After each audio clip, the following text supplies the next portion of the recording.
Let's talk about our first startup, Skyroot Aerospace. Now they make rockets or launch vehicles. If you go to their website, they say they seek to democratize space in a manner to make space missions more affordable for people. Now they're a 2-year-old company. However, if you look at their team, they're senior scientists and technicians from ISRO. In fact, their rocket, their very own rocket, is set to launch sometime later in 2021. Let's look at their story first.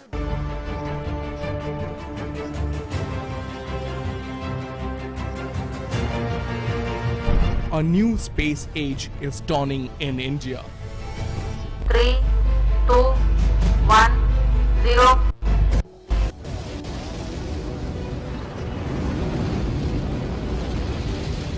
For long, humans wanted to conquer the boundaries of space or even set up colonies in Moon or maybe even Mars. Sounds far-fetched, right? Well, not if two young Hyderabadi friends are to be believed. Meet two former ISRO scientists, Pawan Kumar Chandana and Bharath Daka, and their SpaceX dream.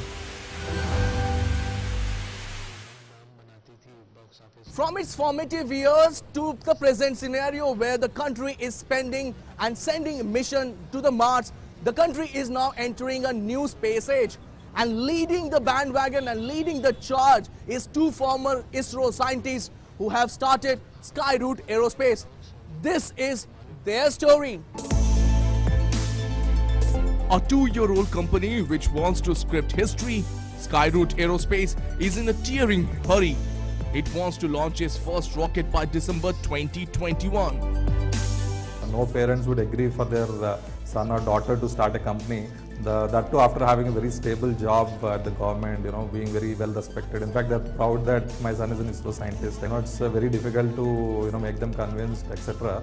So at that time, I thought the best idea would be just resign and tell them. It was a little bit difficult initially, but now it's like all good, and they all are proud that with Skyroot we are doing a great journey. We've got seed funded by Mr. Mukesh Bansal, who is a serial entrepreneur and a well-known name in the e-commerce industry in India. That way, we've secured a 10.3 crore initial seed investment from him. The global space market is valued at around $360 billion and is expected to become thrice this size by 2040, according to Morgan Stanley. India's current share in the global space market is just $7 billion, which is 2%.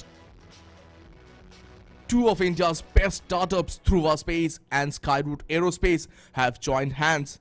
We are inspired by the great Indian scientists, and in fact we wanted to name our rocket engines after great Indian scientists, which we are all proud of. So that way, like, our first engine is Raman engine. We test fired it successfully. It's a liquid rocket engine where the propellants are in liquid form. So that way, like, that engine has a 3D printed component, which is first time in India. A 3D printed injector successfully fired. 2020 is certainly going to be remembered as a huge transformative year for space sector in India. The key measures taken by government to liberalize and allow commercial private players to operate in space domain is going to be a huge boon for Indian space sector and economy in general. Skyroot is now working on putting its first launch vehicle Vikram 1 into space by December 2021. The startup is currently developing 3 rockets of Vikram series. Skyroot's team also designed India's first 100% 3D printed bipropellant liquid rocket engine injector that helped reduce its overall mass by 50% and total number of components and lead time by 80%. It also successfully test-fired solid propulsion rocket stage named Kalam 5. Eventually, we want to parallelly develop a fully reusable vehicle over the next 5 years. Indian space industry is still in the nascent stage, but the small steps taken by Skyroot has the potential to turn into a giant step, not just for mankind, but also for the country. Tapush Bhattacharya's report.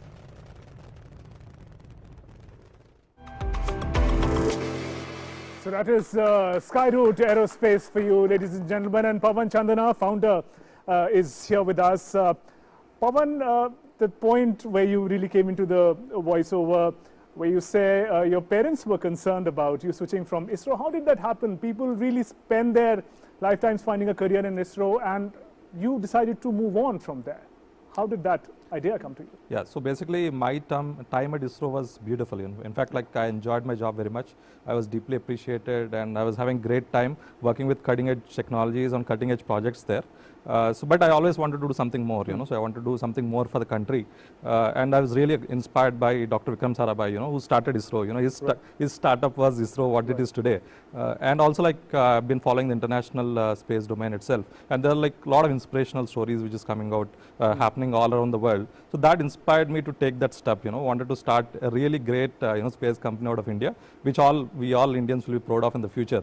So with that thought and with that inspiration, started Skyroot Aerospace. Right. And how did your parents, your family take this decision? Yeah. So in fact, they were a little bit, surprised first, and also they were also sad that, in fact, they keep telling everybody, my son is an ISRO scientist, etc. So and suddenly, I took a call to come out of ISRO and start a company. So it was a little bit tough in the initial phases for them, but later on, so they all accepted it, and so Skyroot is doing good, so they're also happy.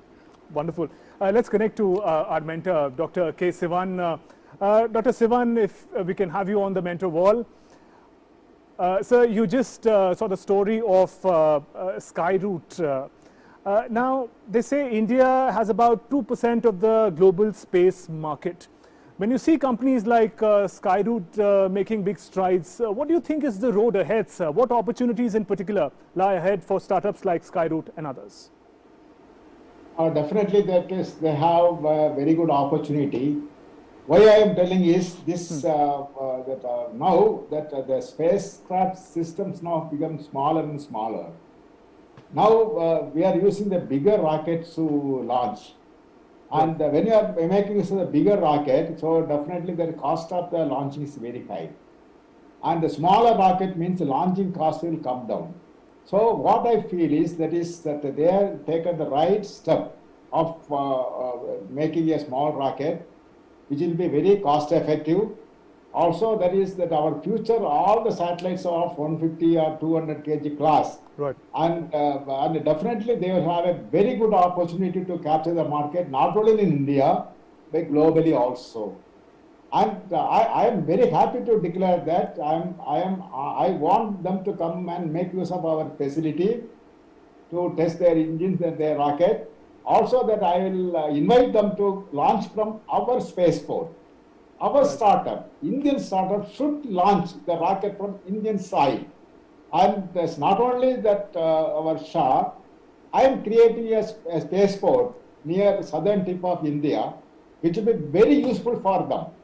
And definitely that our Indian is making a very good ecosystem for them to do the business, and they are going to have a very good business, I'm very sure, this one. And it's going to be a sort of homecoming, sir. Skyroot founders have been in ISRO earlier, so it's going to be a homecoming when they join hands once again. Pawan, would you like to ask something from the mentor? Anything that? So first of all, it's great to see you, sir. And also, like in fact, like you said, we have already been in touch for utilizing ISRO's facilities. We have been getting great support from you and team. And in fact, like soon we're going to come forward to first test firing at ISRO's facility, and definitely we want to launch from India, and we want to take ISRO's support, and it will be good to come back to Sriharikota. In fact, I used to work a lot of time on the launch pads, so it's really homecoming, like you said. So look forward to collaborate with ISRO and take India to the next step. Thank you, sir. Right, great. Dr. Sivan, we'll connect with you again in just a bit. Pawan, just to understand the work that you do, so you make relatively cheaper and affordable rockets in order to make access to space easier.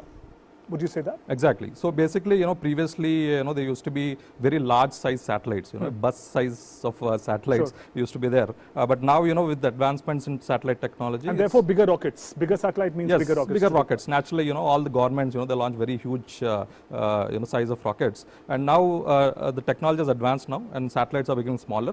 And also the trend is to put a constellation of satellites. Instead of putting one single satellite, you put hundreds and thousands number of satellites so that you can increase the coverage. You can click more images from space, at a large number of time points in a particular day.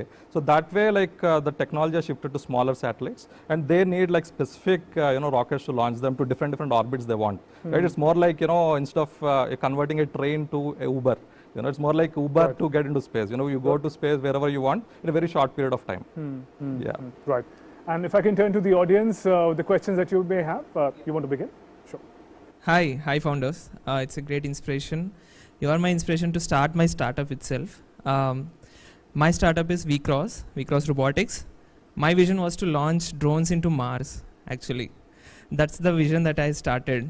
So we came up with a indigenous computer vision based autopilot that enables drones to be autonomous. And it's no difference that space is the one or the GPS or whatever technologies are right now available are the one that has driven our innovation. And I'm very thankful for you to coming into this direction and bringing innovation. Amazing. And my question for Pawan? It's a fan moment, sorry. Sure. My question to you all is that around the world, India is known as a software capital of world.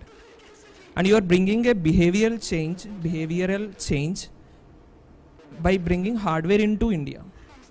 So, three comments from each of you on how India is going to be a hardware capital of world. We'll take it from Pawan and then we'll come to the other guest eventually. Sure. For Pawan. So in fact, first I should congratulate him for the vision and the kind of startup you're building. So all the best to you. So to come to the question, so basically any kind of startup in India, so mostly it's all software companies, which were thriving. But when it comes to space sector, in fact, as Subandhi told, we are like one of the leading players in the world, and we do like really good space hardware already in the country. And thanks to ISRO, we have a very good ecosystem for hardware in India. So this transition is little bit, it'll take some time, even for the investors to just get convinced of this hardware ecosystem.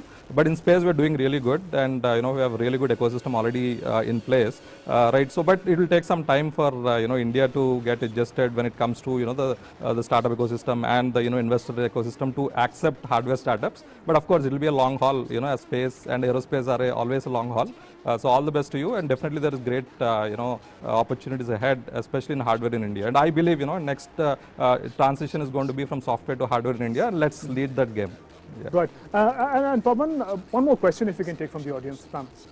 Sir, my question to you is, we have watched the movie Mission Mangal. In that, due to low budget or due to insufficient of money, they couldn't make it. They face problem. So is this the reason you inspired to make 5 times more cheaper satellites and everything?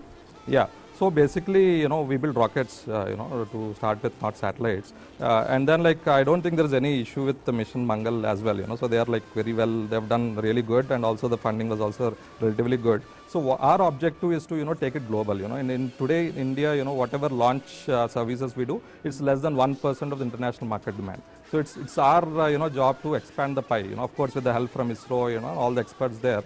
So we want to expand the pie and make much cheaper rockets for the world to take with. In fact, as I mentioned before, we are building a system, the budget of our program to go to the first launch is 5 times lesser than any other international company. Right. So with that, we want to take rockets global from India with a very cost-effective solution for the world. Absolutely. And if you can take a perspective from Dr. Sivan, sir, if you can connect with you now.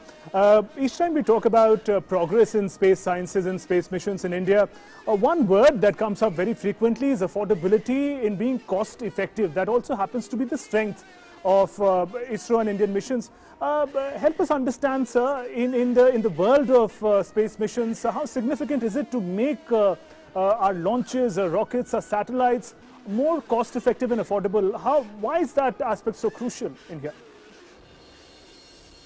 Now, basically, that is, we are seeing that the technologies, ISRO technologies globally is accepted for low cost, and that we have got that very good market because of this low cost access to space by our PSLV.